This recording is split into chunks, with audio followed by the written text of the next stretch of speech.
Третья причина кашля – аллергия. Аллергический кашель – это сигнал тревоги. Аллерген раздражает дыхательные пути, и организм пытается от него избавиться. Триггерами аллергического кашля могут быть пыльца растений, домашняя пыль, шерсть животных или пищевые аллергены.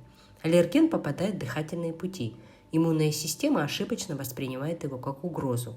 Организм выделяет гистамин, решает, что в дыхательные пути попало что-то опасное и запускает защитную реакцию. Расширяет сосуды, усиливает приток жидкости, делает слизистую более чувствительной, чтобы не пропустить раздражитель глубже в легкие, чтобы быстрее обнаружить и удалить его через кашель, чихание, слизь. Четвертая причина кашля – заболевание ЖКТ. Кашель может возникать, когда кислота из желудка попадает в пищевод и даже достигает дыхательных путей. Это называется рефлюкс.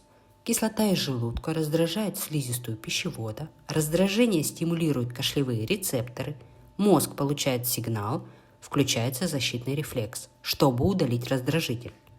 Кашель при ГЭРБ – это защитная реакция организма, направленная на удаление раздражителя, хотя раздражитель находится не в легких, а в пищеводе.